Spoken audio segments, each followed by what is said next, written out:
Muito bem. Durante o mês de julho, nós teremos classes únicas na nossa escola dominical. Interrompemos o trabalho regular das classes e juntamos todas as classes numa classe só, que é ministrada aqui no templo. Eu hoje estarei dando uma aula sobre o Adventismo do sétimo dia. No próximo domingo teremos uma aula sobre o que fazer quando nós pecamos. Depois teremos uma aula sobre as testemunhas de Jeová. E a última aula será sobre oração. Então, são temas, acreditamos, do interesse de todos. Todos serão abençoados, edificados, assim permita Deus.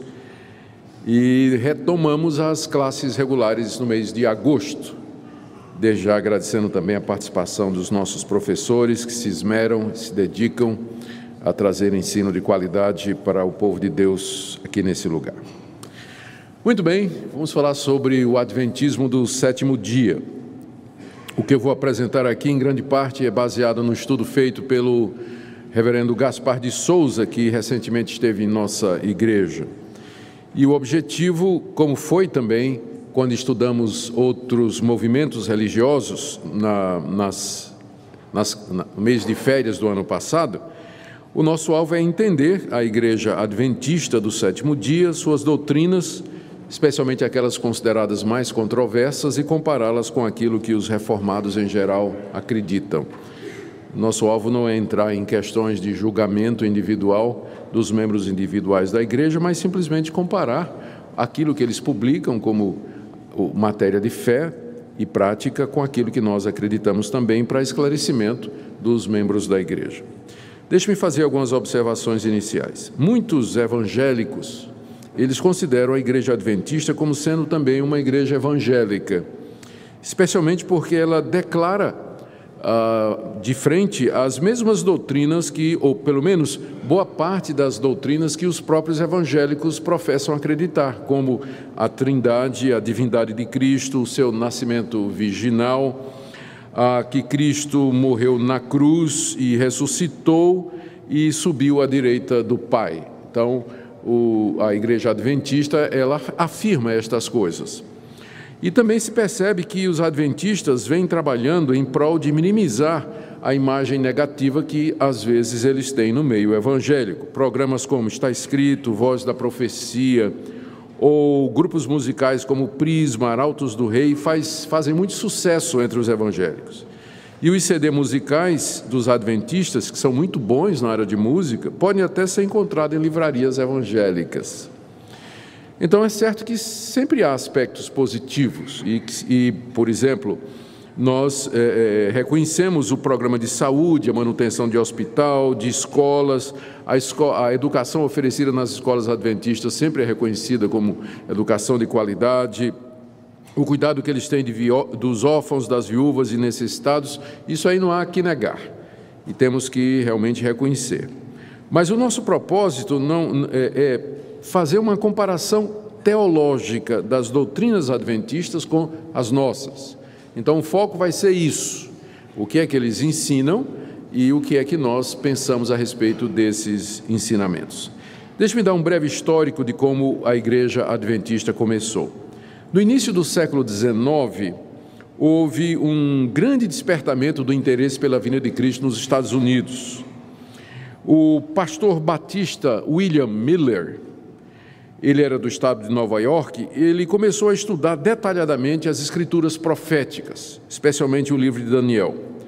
E quando ele chegou em Daniel 8,14, que diz assim: o anjo me disse, até 2.300 tardes e manhãs e o santuário será purificado, ele entendeu que aquilo se referia à vinda de Cristo, que Cristo haveria de vir para purificar o santuário em 2.300 tardes e manhãs. Então, pegando 2.300 tardes e manhãs, que ele considerava 2.300 dias, cada 2.300 tardes e manhãs representava um ano, ele tomou como ponto de partida aquela carta que o rei Ciro deu a Esdras e seus compatriotas para voltarem em Jerusalém, que ele calculou em 457, ele chegou então à conclusão que Cristo voltaria à Terra no ano de 1843. Quando ele fez essa conta foi feita em 1818. Então ele disse, daqui a 25 anos Cristo voltaria.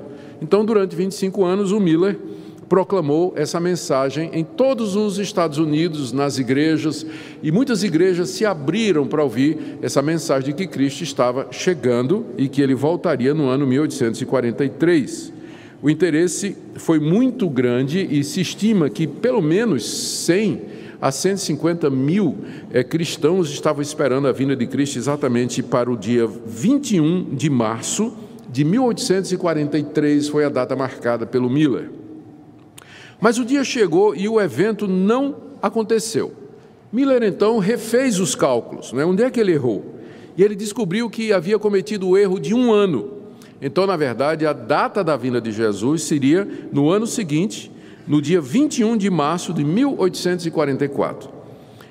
E aí toda aquela expectativa, crentes que doaram suas lavouras, venderam suas casas, subiram nos tetos vestidos de branco para esperar Cristo voltar no dia 22 de outubro, no dia 21 de março de 1844. Mas essa data chegou e também nada aconteceu. Mais uma vez, Miller refez os cálculos e descobriu que era, na verdade, 22 de outubro, não 21 de março, mas 22 de outubro daquele mesmo ano. Contudo, essa previsão falhou também. Então, Miller, dando toda a prova de sinceridade e honradez, ele confessou simplesmente que havia se equivocado em seu sistema de interpretação bíblica e ele parou. Ele abandonou a vida pública de pregador e disse, não, eu errei. E simplesmente se retirou de cena. Mas nem todos os seus discípulos estavam dispostos a abandonar a mensagem de Miller. 3 deles se uniram para formar uma nova igreja baseada numa nova interpretação da mensagem de Miller. E um dia depois daquele dia que foi chamado Dia do Grande Desapontamento, ou Dia da Grande Desilusão, que foi então no dia 23 de outubro de 44, um amigo pessoal de Miller, um desses 3 que era discípulo dele, chamado Hiram Edson, ele teve uma revelação da parte de Deus. E aqui eu estou citando a revelação que está no livro Administração da Igreja, página 20 dos Adventistas. O Edson, disse o seguinte, eu vi distinto e claramente que nosso sumo sacerdote Jesus Cristo, em vez de sair do lugar santo, do santuário celeste, para vir à terra, no dia 7º do mês, ao fim dos 2.300 dias, ou seja, naquela data que Miller, o mestre dele, tinha dito, na verdade, Jesus entrava naquele dia pela primeira vez no 2º compartimento do santuário, e ali tinha uma obra a realizar no lugar santíssimo antes de voltar à terra. Então o Edson disse que Miller estava certo na data, ele só errou no lugar. Naquela data, 22 de outubro de 1844, Jesus de fato saiu do santuário celeste, mas não para voltar fisicamente à terra, mas para entrar no Santo dos Santos, lá nos céus. E lá ele ia terminar a obra de purificação pelos nossos pecados. E aí Edson partilhou com outros membros do seu grupo essa visão, e 2 grupos se formaram a partir dessa nova revelação. Um grupo dirigido por Joseph Bates e outro dirigido por uma moça chamada Ellen, que mais tarde seria Ellen White, e que dava muita ênfase aos dons do Espírito, particularmente profecia. Nós vamos nos concentrar aqui no grupo que seguiu Ellen White, que é o grupo que deu origem à Igreja Adventista do Sétimo Dia, como nós temos hoje. Vou começar falando das revelações de Ellen White, então. Ellen White, depois desse tempo, exatamente como o Hiram Edson, que disse que teve uma revelação onde ele viu Cristo entrando no santuário celeste em 1844, ela também passou a reivindicar revelações da parte de Deus, visões, anjos em que Deus falava com ela. E essas revelações foram publicadas na forma de livros e outros escritos que foram aceitos pelos seguidores de Ellen White e que contribuíram para a formação da doutrina dos adventistas e para a expansão da igreja. Ela e seu marido disseminaram amplamente os seus ensinos proféticos e doutrinários através de revistas e livros. E embora a Igreja Adventista afirme que a Bíblia é a sua autoridade doutrinária, se ela for seguir os seus documentos oficiais, ainda crê que Deus inspirou Ellen White em sua interpretação das Escrituras e em seus conselhos, conforme nós encontramos nos livros. A obra-prima de Ellen White, que eu tive eu tive a oportunidade de ler toda, que é O Grande Conflito. Eu não sei quantos aqui já leram O Grande Conflito, eu li o livro todo. Esse livro já foi editado em mais de 30 línguas, com uma vendagem superior a 2 milhões de exemplares no mundo todo. Ela tem outras obras consideradas também inspiradas e que são importantes na formação do pensamento adventista, como A Vida de Jesus, Patriarcas e Profetas, Veredas de Cristo, O Desejado de Todas as Nações, etc. Os adventistas do sétimo dia já usaram, através dos tempos, os seguintes títulos: Igreja Cristã Adventista, 1855, Adventistas do Sétimo Dia, 1860, União da Vida e Advento, 1864, Igreja de Deus Adventista, 1866, Igreja de Deus e Jesus Cristo Adventista, 1921 e, finalmente, Igreja Adventista do Sétimo Dia, que vem da década de 50. Existem outros grupos, temos que lembrar disso, da mesma forma como dentro, por exemplo, dos presbiterianos, você tem linhas como Igreja Presbiteriana Independente, Igreja Presbiteriana Unida, Igreja Presbiteriana Conservadora, Igreja Presbiteriana Fundamentalista, Igreja Presbiteriana Carismática, Reformada, não, esqueço o nome, Renovada. Reformados somos nós, né? Então, também dentro do movimento adventista tem linhas diferentes e precisamos, portanto, não generalizar. O que nós vamos falar aqui é da linha principal e mais antiga, chamada histórica, que se reporta aos ensinos de White, que é a Igreja Adventista do Sétimo Dia. Outras linhas dentro do Adventismo são Igreja Adventista da Promessa, Igreja Adventista do Pacto, etc. E outras linhas, deve ter Igreja Adventista Renovada e por aí vai. Muito bem. Feitos estes esclarecimentos, vamos então para algumas das doutrinas mais polêmicas da Igreja Adventista do Sétimo Dia. A primeira que eu queria destacar é o exclusivismo dessa igreja. Algumas declarações dos próprios adventistas a respeito deles como sendo a única igreja verdadeira e o remanescente fiel de Jesus Cristo aqui nesse mundo. A Revista Adventista de março de 2001, na página 10, diz o seguinte: sim, eu creio no futuro brilhante do movimento adventista, porque não somos uma simples igreja entre as demais, somos o remanescente de Deus nesse tempo do fim. Então, a igreja adventista se vê como o remanescente final de Deus, é a única igreja verdadeira, aquela que é a igreja correta que Deus deixou nesse mundo. No certificado de batismo da Igreja Adventista do Sétimo Dia estão as perguntas que são feitas para aqueles que querem ser batizados. E na pergunta número 13 se lê: você crê que a Igreja Adventista do Sétimo Dia é a igreja remanescente da profecia bíblica? Ou seja, é aquela única igreja verdadeira que os profetas anunciaram que haveria de ter? Aqui eu vou ler uma declaração da Ellen White, que foi reproduzida no The Review and Herald, que é uma espécie de jornal oficial da denominação, em 12 de setembro de 1893. Diz assim: as igrejas denominacionais, ele estava se referindo às batistas, presbiterianas, metodistas, episcopal, anglicana e tal, ainda não tinha as igrejas pentecostais nessa época. As igrejas denominacionais caídas são Babilônia. Elas têm estado a promover doutrinas venenosas, o vinho do erro.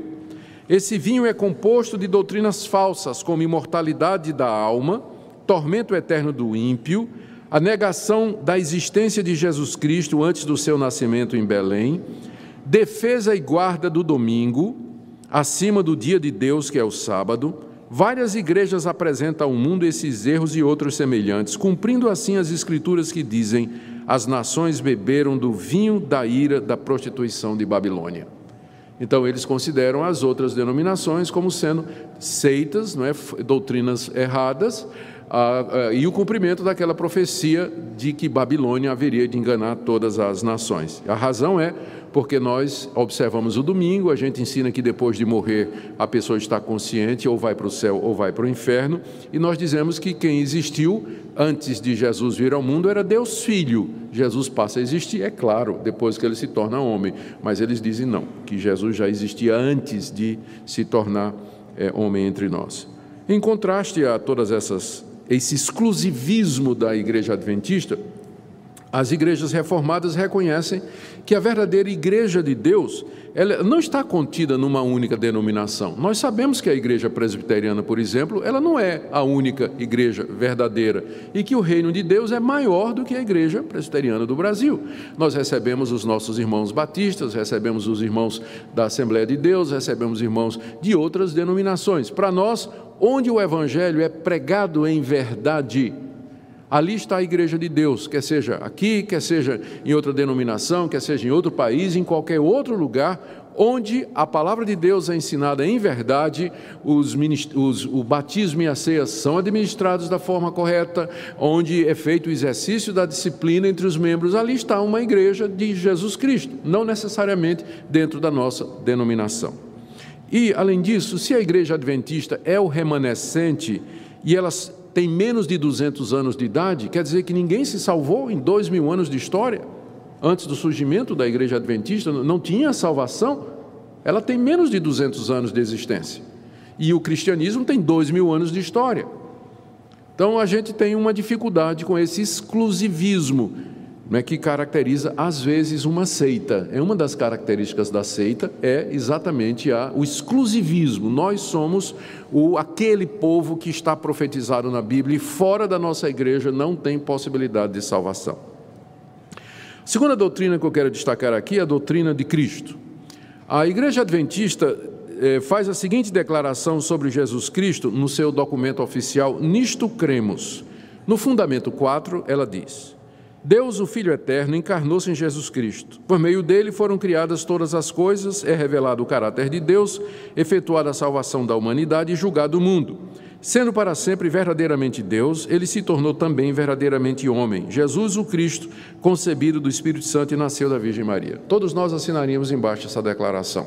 Ela é perfeitamente evangélica. Contudo, há 2 pontos polêmicos na doutrina de Cristo, de acordo com os documentos adventistas. Primeiro, Ellen White afirmou que Jesus Cristo é o arcanjo Miguel. Ela afirma isso no livro Os Patriarcas, na página 366. E a base que ela usa é a passagem de Judas, que eu queria abrir com vocês aqui. Judas, verso 9. Nesse livro, Judas, não Iscariotes, mas irmão de Jesus, o nome Judas era bastante comum naquela época. Ele diz assim, Judas 9: Contudo, o arcanjo Miguel, quando contendia com o diabo e disputava a respeito do corpo de Moisés, não se atreveu a proferir juízo infamatório contra ele. Pelo contrário, disse: o Senhor te repreenda. Então, Judas aqui está reproduzindo uma passagem antiga, não está no Antigo Testamento, mas foi preservada na literatura apócrifa. Judas traz essa passagem para o seu livro, canoniza essa passagem, e aqui ele narra um debate que teve, um confronto que teve do arcanjo Miguel com Satanás, disputando pelo corpo de Moisés. Moisés morreu no alto do monte, vendo a terra prometida. Então, Deus mandou o arcanjo Miguel para sepultar o corpo de Moisés. O diabo chegou e disse: espera aí, não, o corpo de Moisés é meu, porque Moisés matou o egípcio e eu tenho direito a todo assassino. É isso que diz lá a fonte apócrifa, não é? E aí, Miguel e Satanás entraram num conflito e Miguel disse: o Senhor te repreenda. E o diabo bateu as botas e foi embora, né? E então o corpo de Moisés foi enterrado. Só que Ellen White diz que Miguel aqui era Jesus.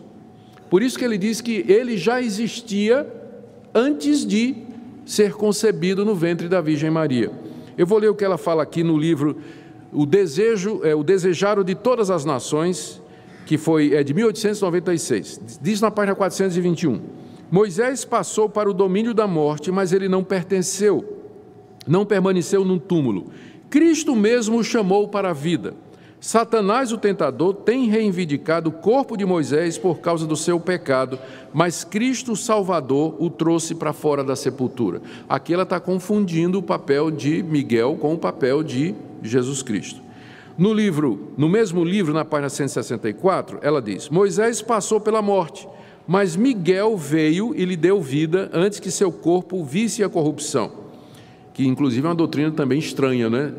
Porque está escrito que Deus enterrou Moisés no alto do monte, e ela está dizendo aqui que Jesus veio, que o arcanjo Miguel veio e ressuscitou Moisés. Satanás tentou segurar o corpo de Moisés, reclamando que era seu, mas Miguel ressuscitou Moisés e o levou para o céu.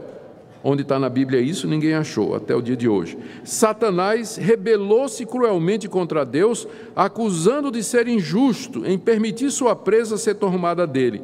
Mas Cristo não repreendeu seu adversário, humildemente se submeteu ao Pai, dizendo: o Senhor te repreenda. Olha, mas no texto bíblico, quem é que diz o Senhor te repreenda? Miguel.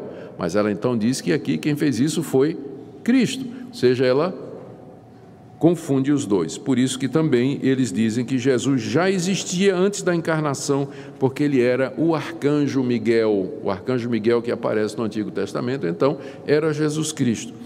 Isso, contudo, é muito estranho, porque em João capítulo 1, verso 3, está dito que Cristo criou todas as coisas.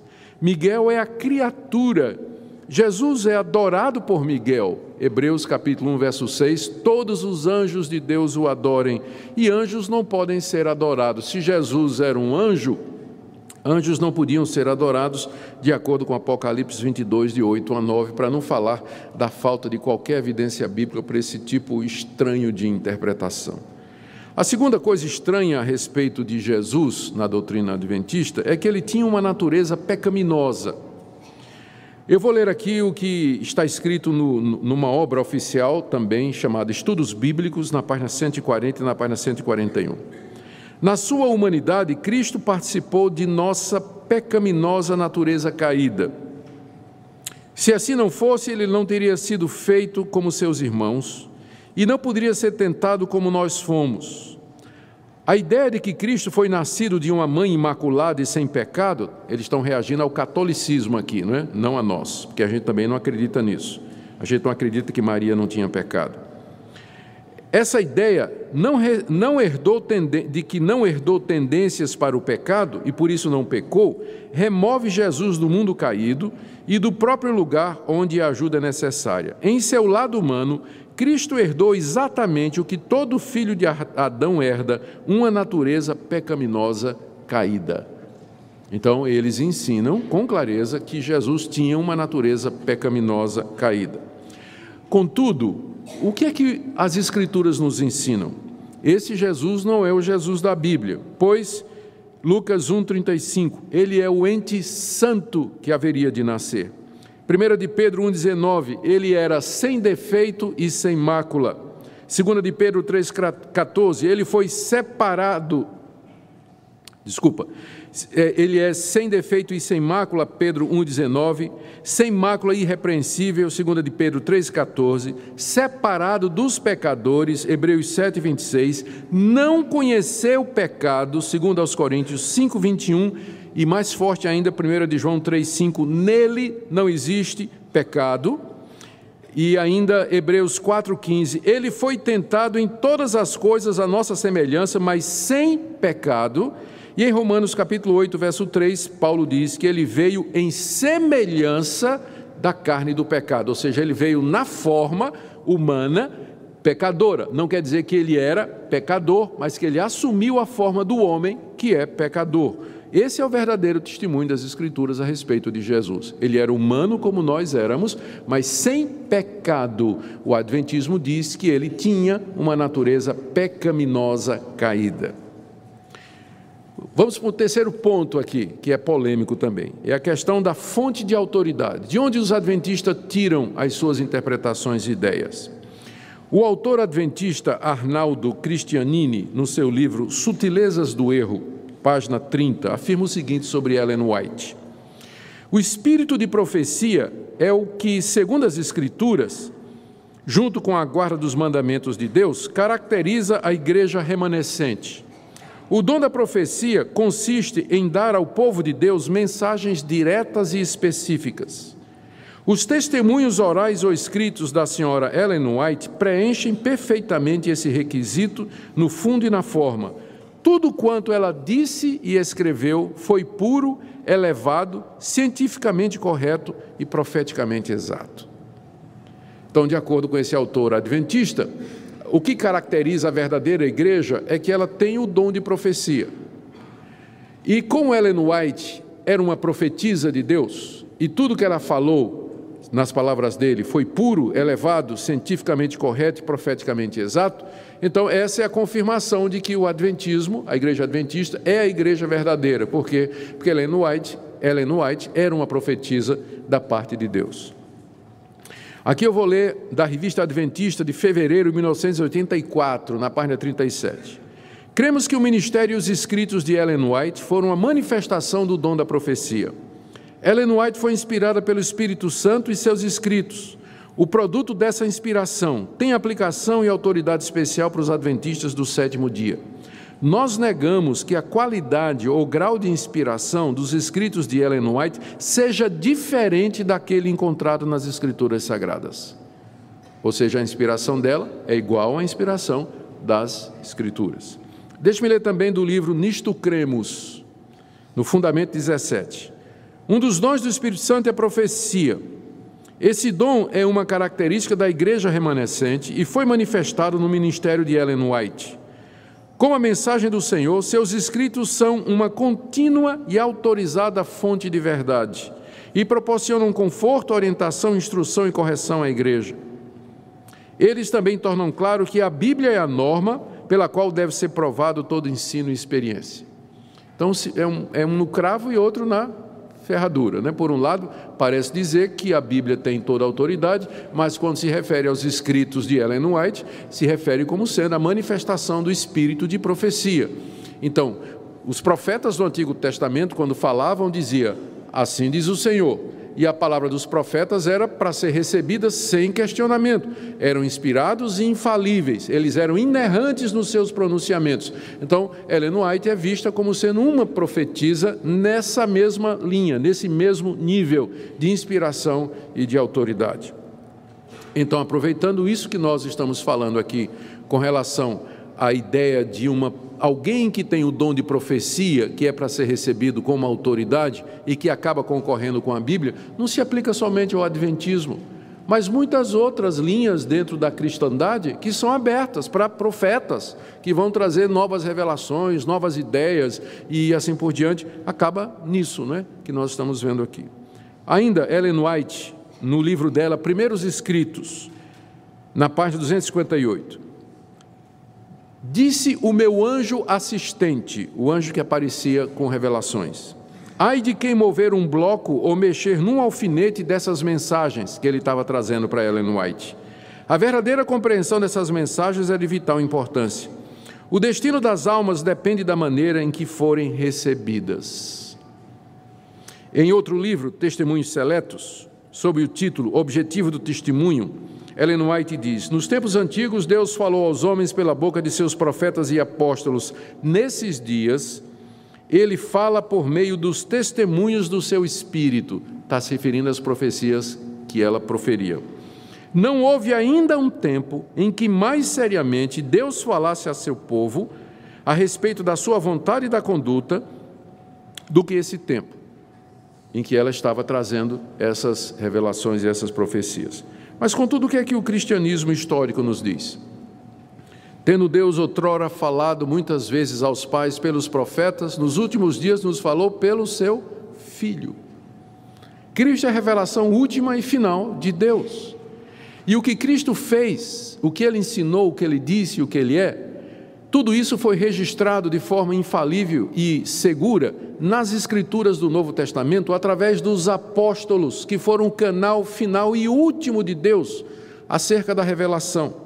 Então, em contraste com esse conceito de revelação continuada, que é a base das doutrinas ou de várias doutrinas do adventismo, os reformados afirmam sola scriptura. A Bíblia e somente a Bíblia. Ela é a única fonte de fé e prática. Não existe no campo reformado a possibilidade de aparecer alguém que receba de Deus uma nova revelação, um novo ensino ou uma nova prática. Porque nós cremos que tudo o que Deus queria nos dizer a respeito da nossa salvação, da nossa redenção e de que maneira viver aqui nesse mundo, Ele já disse na pessoa de Jesus Cristo e dos seus apóstolos, através dos quais essa verdade foi escriturada de maneira infalível e final na Bíblia Sagrada. Essa é a diferença, não é? Essa é a diferença. Vamos agora para... Sim, eu preciso dizer aqui que a gente valoriza os escritos dos pais da igreja, a gente valoriza os escritos de Calvino e de Lutero, mas nós não os consideramos como inspirados. Nós dizemos que eles têm erros. Calvino errou, Lutero errou, os reformados erraram em alguns pontos. Nós não colocamos os escritos deles em par com a Escritura Sagrada e nem tiramos dos escritos dele as nossas doutrinas. Nós queremos que as nossas doutrinas tenham fundamento bíblico. Se não tiver, Calvino pode dizer o que for. Nós não vamos seguir Calvino, nós vamos seguir a Bíblia. A gente segue Calvino, Lutero, Zwingli, os reformadores, enquanto eles nos disserem ou ensinarem aquilo que está de acordo com a palavra de Deus. Quarta doutrina que eu queria trazer para vocês aqui é a doutrina da salvação.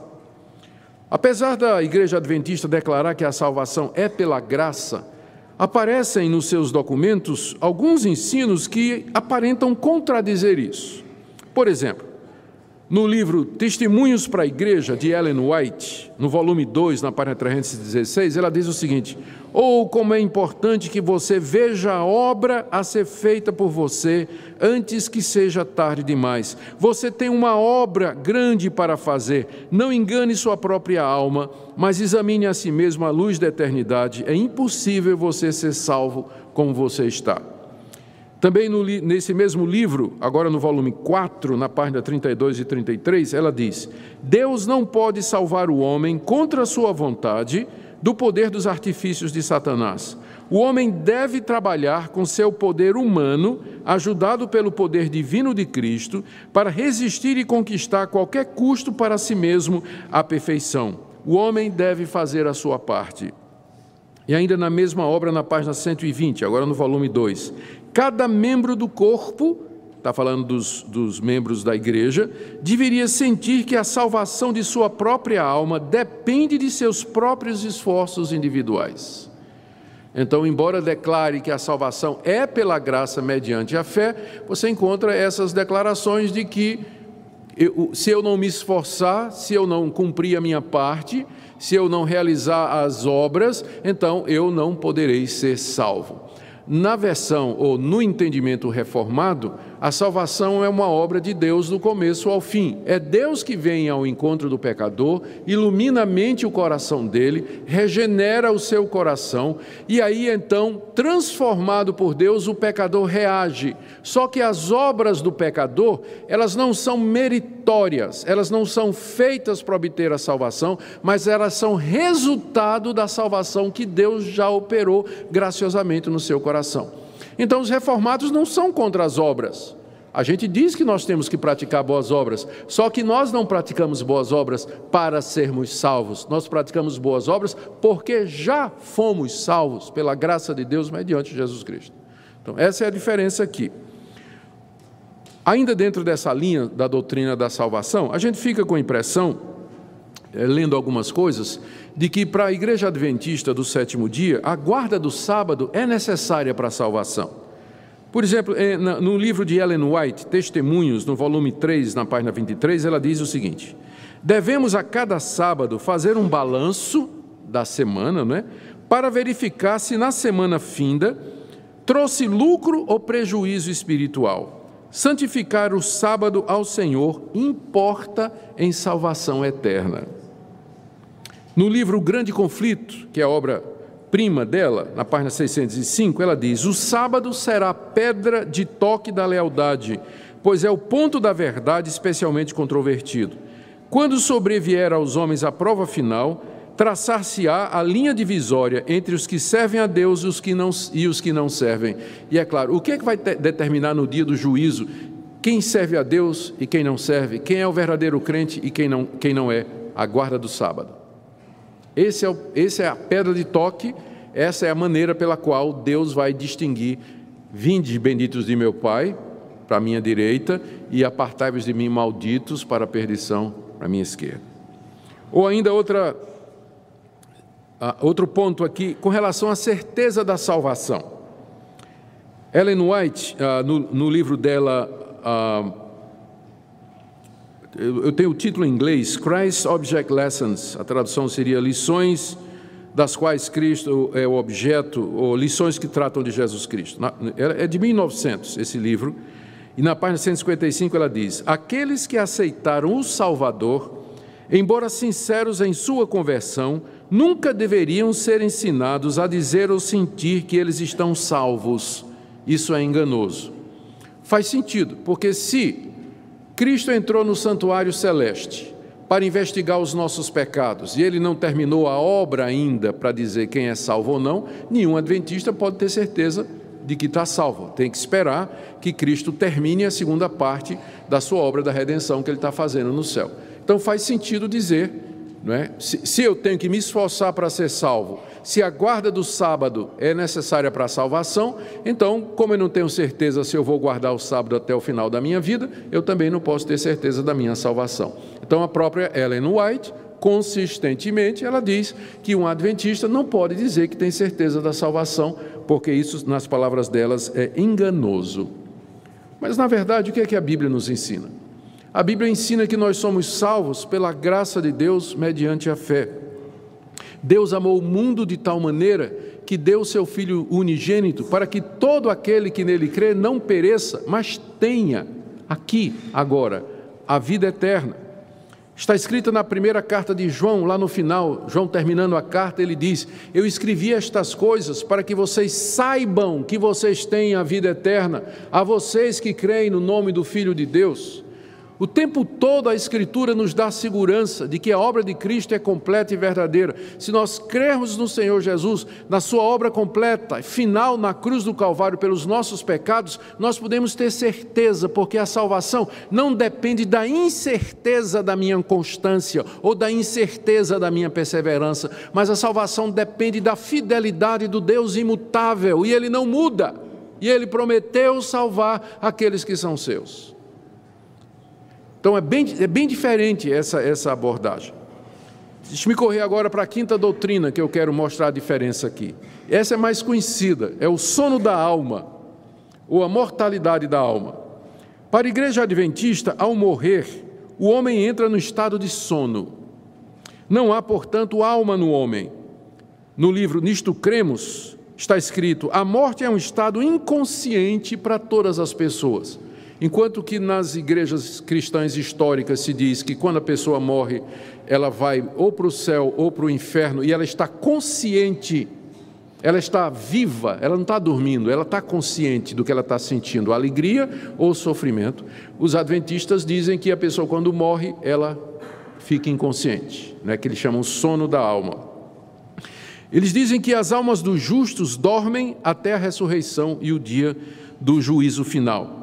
E que esse sono da alma é um estado de silêncio, inatividade e inteira inconsciência. Eles baseiam essa crença principalmente no livro de Eclesiastes, capítulo 9:5, que diz assim: os mortos não sabem coisa nenhuma. Mas o contexto mostra que essa passagem, que nessa passagem, o autor do livro de Eclesiastes está falando sobre a relação dos mortos com a vida terrena, e não sobre o estado da alma depois da morte. É claro que um morto não sabe de nada, ele está morto. O que ele vai saber do que está acontecendo aqui nesse mundo? Está se referindo do corpo com relação à existência terrena, né? Não está falando do que acontece depois da morte. Então a passagem é só ler no contexto e você vai ver que é isso que o autor está dizendo.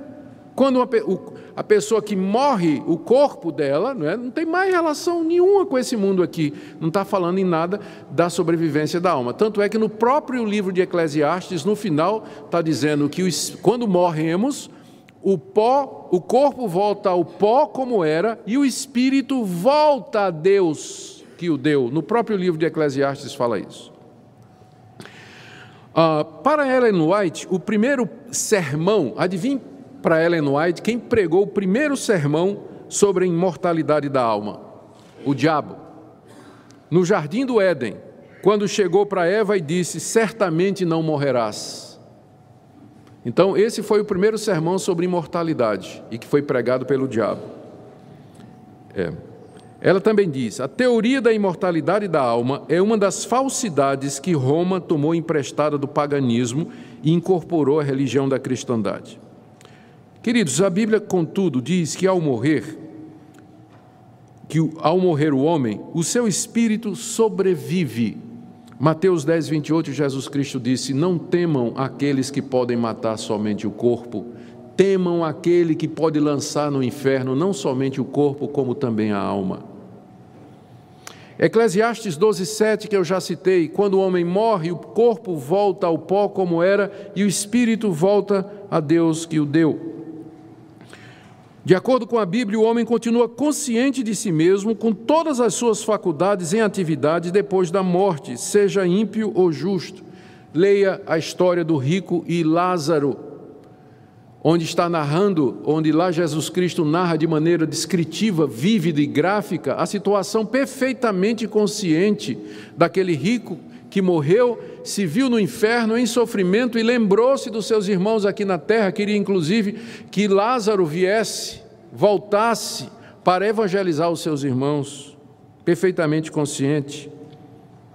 2 Coríntios 5, de 6 a 8, o apóstolo Paulo diz que se esse corpo terrestre se desfizer, nós temos da parte de Deus uma mansão celestial. Ele diz em Filipenses 1, 21 a 23, para mim o morrer é lucro e o viver é Cristo. Estou apertado, mas eu sei que eu quero ficar, mas eu sei que o melhor é morrer e estar com Cristo. Isso é muito melhor, morrer e estar com Cristo. Então o que é que acontece depois da morte para o cristão? Ele morre e ele vai estar com Cristo Jesus. Como Jesus disse ao ladrão na cruz: em verdade te digo, hoje estarás comigo no paraíso. Para quebrar a força desse versículo, alguns intérpretes adventistas, eles pontuam diferente. Eles dizem assim que o que Jesus na verdade disse foi o seguinte: em verdade te digo hoje, vírgula, estarás comigo no paraíso. Mas faz sentido, em verdade te digo hoje, ele ia dizer quando? Ontem? Amanhã? Claro que não. Em verdade te digo, hoje estarás comigo no paraíso, Jesus disse ao ladrão na cruz, não é? Quando a Bíblia fala da morte como um sono, é uma referência ao corpo. O corpo parece dormir, é uma referência ao corpo e não à alma. Deixe-me ir para uma sexta. Só um minutinho, eu vou pegar uma aguinha aqui.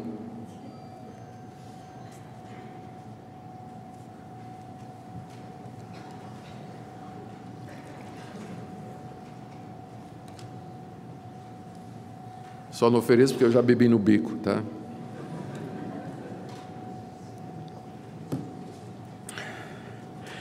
Vamos agora para uma das doutrinas mais estranhas da Igreja Adventista, ou seja, que Satanás levará sobre si os nossos pecados. Segundo a Igreja Adventista, todas as nossas iniquidades serão carregadas pelo diabo. Segundo eles, durante o milênio, Satanás levará sobre si a culpa dos pecados que fez o povo de Deus cometer e será confinado a uma terra desolada e sem habitantes. Essa doutrina estranha é baseada em Levítico. Eu vou ler para vocês. Aqui, os adventistas ensinam que o bode emissário que aparece nessa leitura, ela simboliza Satanás. Deixa eu ler aqui, se você quiser acompanhar. Levítico 16, 15 a 16 e Levítico 16, 22 e verso 26. Eu traduzi aqui, está aqui. Ali Moisés está descrevendo de que forma Arão, o sumo sacerdote, deveria oferecer sacrifícios pelo povo.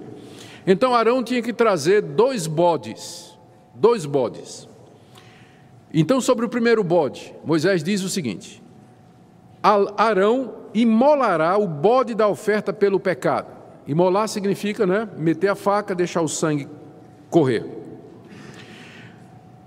Arão imolará o bode da oferta pelo pecado, que será para o povo, e trará o seu sangue para dentro do véu. onde estava a Arca da Aliança, e o propiciatório, onde aquele sangue seria salpicado em favor do povo de Israel. Havendo, pois, acabado de fazer expiação pelo santuário, sacudido o sangue do bode no santuário, pela tenda da congregação e pelo altar, então Arão fará chegar o bode vivo.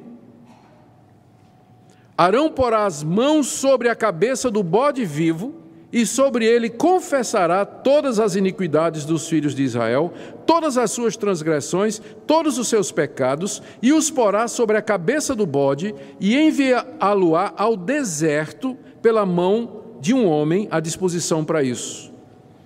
Assim aquele bode levará sobre si todas as iniquidades deles para a terra solitária, e o homem soltará o bode no deserto. Levítico 16, de 20 a 22. Então, vocês entenderam como era o ritual. Trazia 2 bodes, e eles iam tirando para o ímpar, né, para ver quem é que ia morrer no caminho, né, porque um ia ficar vivo e o outro não, né. Então o sacerdote pegava um, degolava, o sangue era derramado, era aspergido no altar, no santuário, e significava o derramamento de pecados em propiciação ao pagamento pelos pecados do povo. Depois o bode vivo era trazido para o sumo sacerdote, ele colocava a mão em cima do bode vivo, confessava os pecados do povo de Deus, e aí um homem levava aquele bode para o deserto e soltava o bode lá no deserto. E o bode ia embora, levando os pecados do povo de Deus. Olha a interpretação que Ellen White dá dessa passagem. Ela diz que no dia da expiação, ela descreve, no dia da expiação, o sumo sacerdote toma uma oferta da congregação, entra no lugar santíssimo com o sangue dessa oferta, asperge sobre o propiciatório, que é o primeiro bode, diretamente sobre a lei para satisfazer suas reivindicações. Então, em caráter de mediador, toma sobre si os pecados e os retira do santuário. Aqui ela já começa a interpretar. Ela diz que na hora que o sumo sacerdote saía de dentro do santuário, onde tinha salpicado o sangue, ele assumia sobre si os pecados do povo de Israel. Então ele, carregado com os pecados de Israel, ele saía. Colocava as mãos sobre a cabeça do bode emissário, confessava todos esses pecados e transferia assim, figuradamente, de si para o bode.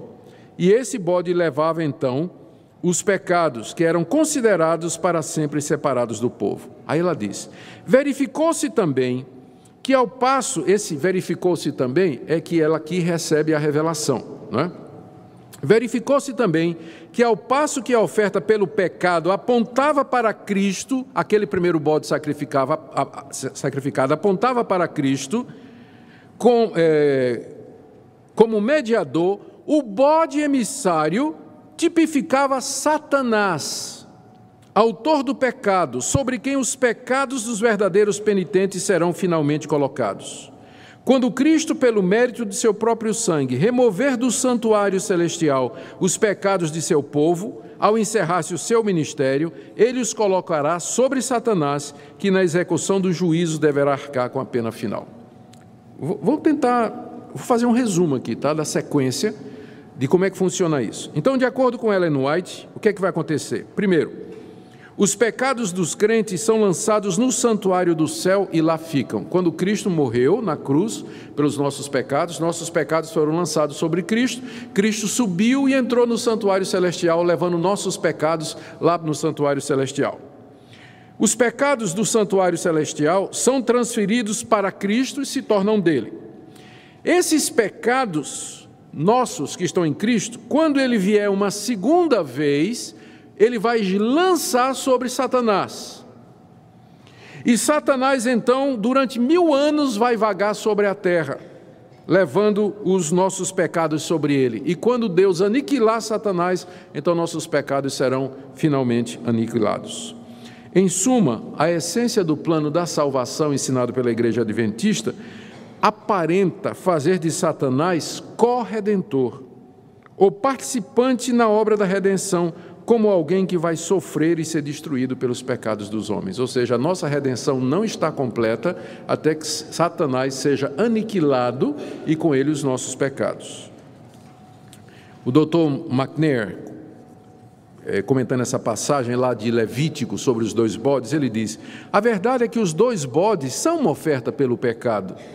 E, evidentemente, eles são uma dupla representação de Cristo. Os 2 bodes representam Cristo. Não é que um representa Cristo e o outro representa o diabo. Os 2 representam Cristo. O ponto principal é que os pecados pelos quais o primeiro bode morre são levados embora pelo segundo. É isso que Cristo fez, está apontando para Jesus Cristo, não tem nada que meter o diabo aqui no meio. De onde é que vem essa ideia de que os pecados serão lançados no diabo? Uma doutrina tão importante assim deveria ter alguma base bíblica, ou aparecer em algum lugar no Novo Testamento. Mas o que é que o Novo Testamento diz? Que ele é a propiciação pelos nossos pecados, se referindo a Jesus Cristo, que na cruz do Calvário ele efetuou uma completa e final redenção. Em nenhum lugar da Escritura se fala a respeito dessa doutrina estranha. Vamos agora para a guarda do domingo, como dia do Senhor, que é o 7º ponto. São só 32 pontos, vocês fiquem tranquilos. Nós vamos terminar em tempo para o culto da tarde, pode ficar tranquilo. Para a igreja adventista, a observância do domingo constitui apostasia. Isso que nós estamos fazendo hoje é apostasia. O que é que diz Ellen White no livro Testemunhos, volume 3, página 397? A lei da guarda do primeiro dia da semana é o produto de um cristianismo apóstata. O domingo é filho do papado, exaltado pelo mundo cristão acima do sagrado dia do repouso de Deus. Ela diz também que a guarda do domingo é fruto do mistério da iniquidade, que Paulo menciona lá em 2 Tessalonicenses. Literalmente aqui no livro Testemunhos, volume 2, página 318, ela diz: a observância do domingo deve a sua existência ao mistério da iniquidade, e sua imposição será o virtual reconhecimento dos princípios que são a pedra angular do romanismo. Mas será que é isso que as Escrituras desejam nos ensinar sobre o 4º mandamento? Lembra-te do dia de sábado para o santificar?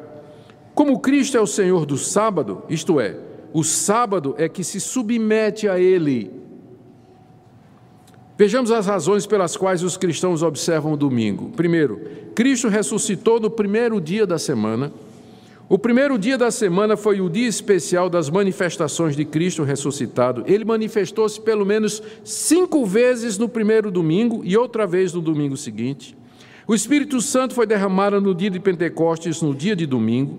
Os cristãos dos tempos apostólicos costumavam se reunir aos domingos para celebrar a ceia do Senhor, pregar e separar suas ofertas para o Senhor. Atos 20, capítulo 7, 1 Coríntios 16, Atos capítulo 20, verso 7, 1 Coríntios capítulo 16, 1 e 2. Agora deixe-me só trazer o testemunho da história da igreja. Segundo os adventistas, o sábado foi uma invenção de Constantino no século IV, quando ele declarou o cristianismo como sendo a religião oficial do Império Romano e criou a instituição igreja, e ele pegou o dia do sol, que era no domingo, e transformou no dia do Senhor Jesus. Então eles dizem que foi só a partir de Constantino que o domingo virou o dia oficial da guarda dos cristãos. Mas eu quero ler aqui a carta de Barnabé, datando do ano 100, portanto 300 anos antes de Constantino. Nós celebramos o primeiro dia com regozijo, no qual Jesus ressuscitou da morte e após ter aparecido subiu aos céus. Carta de Barnabé, datando do século I. Inácio de Antioquia, no ano 107, diz assim: não sejais enganados com doutrinas estranhas, nem com fábulas velhas que não são proveitosas, pois se ainda vivemos conforme a lei judaica, reconhecemos que não recebemos a graça. Se, portanto, aqueles que foram educados segundo a antiga ordem de coisas alcançaram a posse de uma nova esperança, não mais devem observar o sábado, mas viver na obediência do dia do Senhor, no qual também nossa vida reviveu por ele e por sua morte. Aqui é Inácio de Antioquia, no ano 107, já falando que não mais se guardava o sábado, mas o primeiro dia da semana. O mesmo Inácio de Antioquia, na carta aos Magnesianos, datando de 110, o cristão deixa a velha ordem, já não guarda o sábado, senão o domingo, dia em que também amanheceu a nossa vida por graça do Senhor, emérito na sua morte. Justino Mártir, no ano 145, E no dia chamado domingo, todos, quer da cidade, quer do campo, nos reunimos em um lugar, lemos as memórias dos apóstolos e dos profetas, trazem pão e vinho, dando graças. O presidente ora e o povo responde amém. Todos nós fazemos reuniões comunitárias aos domingos, porque é o primeiro dia da semana no qual Deus formou o mundo e porque nesse dia o nosso Senhor e Salvador Jesus Cristo ressuscitou dos mortos. Estou lendo Justino Marte, do ano 145.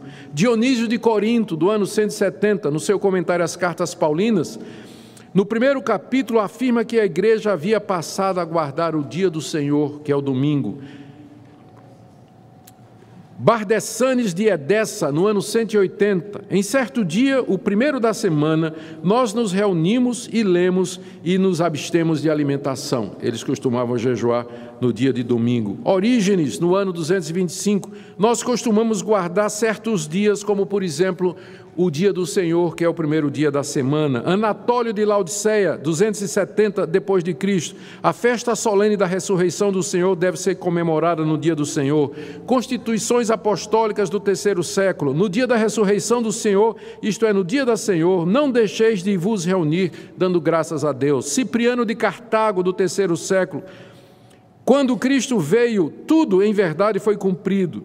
Pela razão do oitavo dia, isto é, o primeiro dia depois do sábado, ser aquele que o Senhor havia de ressuscitar e vivificar, dando-nos a circuncisão do Espírito, assim também o oitavo dia é chamado dia do Senhor. Pedro de Alexandria, no ano 306, nós guardamos o primeiro dia como dia de alegria, por causa daquele que nesse dia ressuscitou. Eusébio de Cesareia, eu posso citar aqui dezenas e dezenas de citações dos pais da igreja, muito antes de Constantino, dizendo que os cristãos, desde o início, já guardavam o domingo como dia do Senhor. Então não me vem com essa de que a guarda do sábado é coisa de Constantino, século IV. É só ler o testemunho dos pais da igreja e verificar se há aquilo que nós já vemos no livro de Atos, que os cristãos começaram a se reunir no primeiro dia da semana, porque é o dia que o Senhor ressuscitou, e eles entenderam que o mandamento, lembra-te do dia de sábado para santificar, ele é profético, ele antecipava aquele descanso eterno que Jesus nos deu através da sua ressurreição. Portanto, o sábado cristão é o domingo, cumpre plenamente aquele mandamento. Vocês têm tempo para mais uma? Vou terminar com essa. O juízo investigativo. Nós já mencionamos brevemente, mas eu vou dizer aqui.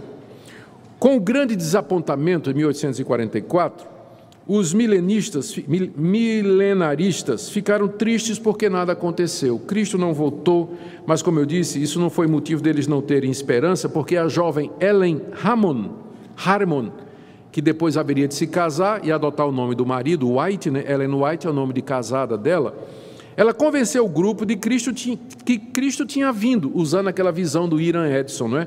Mas não à terra, mas ele tinha entrado no santuário do céu. 10 anos depois, Tiago White, marido dela, cunhou esse nome, juízo investigativo.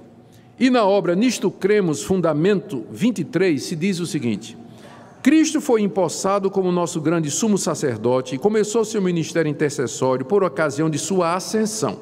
Em 1844, no fim do período profético dos 2.300 anos, ele iniciou a segunda e sua última etapa do ministério expiatório.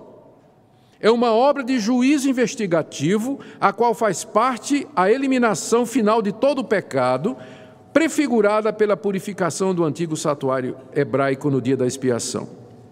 Ou seja, o juízo investigativo é o que Cristo está fazendo agora. Ele entrou no santuário celestial em 1844 e está investigando os registros de vida de todos os crentes. Ele começou com os mortos e depois vai continuar com os vivos para determinar se eles merecem a vida eterna. Depois das pessoas terem sido julgadas, os pecados daquelas que passam nessa prova que Cristo está fazendo no céu serão apagados. Olha o que diz Ellen White no livro O Grande Conflito, página 23.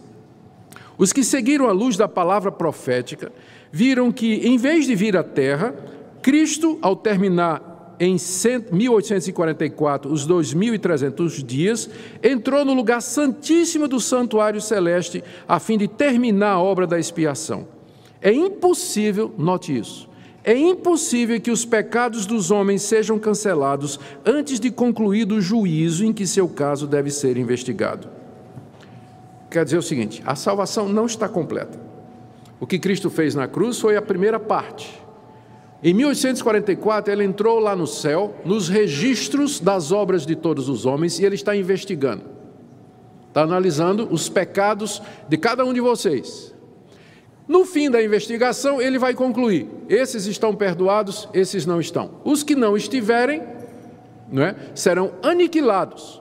Os pecados desaparecerão porque Cristo vai lançá-los sobre Satanás. E Satanás vai levar esses pecados pela terra desolada. Ou seja, a obra da redenção não está completa. Cristo ainda está no processo de redenção e expiação do seu povo, com a segunda parte do juízo investigativo. Mas será que essa doutrina tem apoio escriturístico? Resposta é não.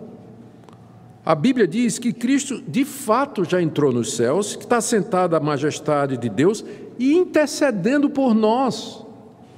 Ele não tem mais investigação, não tem mais expiação, não tem mais nada que Cristo faça para nos salvar dos nossos pecados. Na cruz do Calvário ele gritou: está consumado.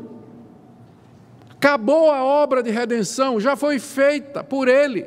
Quando ele ressuscita dos mortos, sobe aos céus, está sentado à direita de Deus, ele está intercedendo por nós. Não há mais nada a ser feito por ele para a remissão de pecados. Essa doutrina do juízo investigativo, ela atenta contra a obra final de Cristo, a doutrina da salvação pela graça, a mediação de Jesus Cristo como único e suficiente Salvador, e atenta contra a sua intercessão por nós nos céus.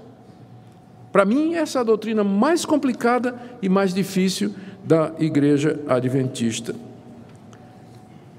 Conclusão. Nós precisamos ter cuidado para não generalizar, como eu disse no início. Dentro do Adventismo existem diferentes linhas e correntes. Você pode encontrar adventista que não vai concordar.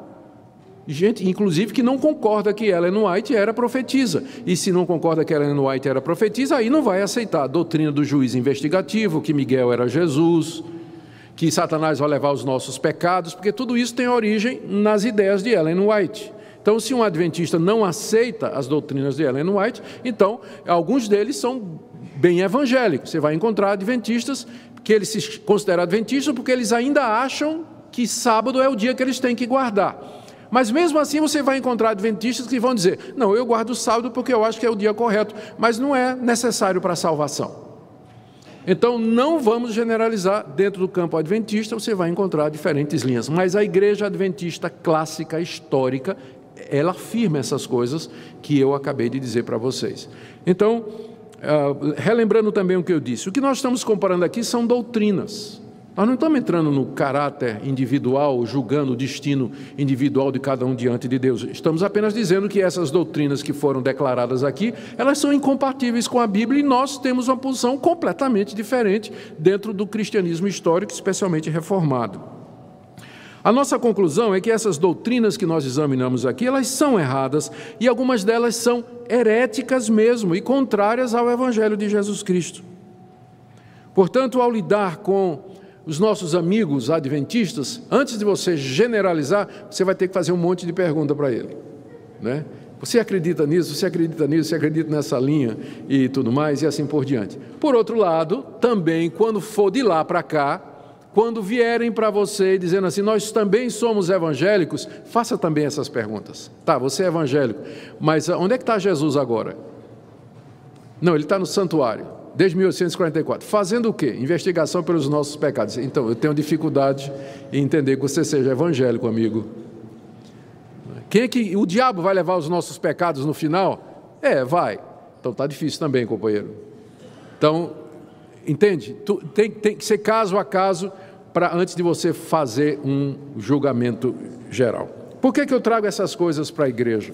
Porque a verdade importa. Porque o que salva não é a fé, mas é a fé na verdade. É isso que salva.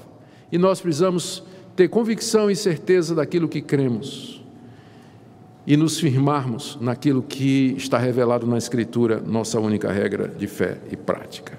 Amém?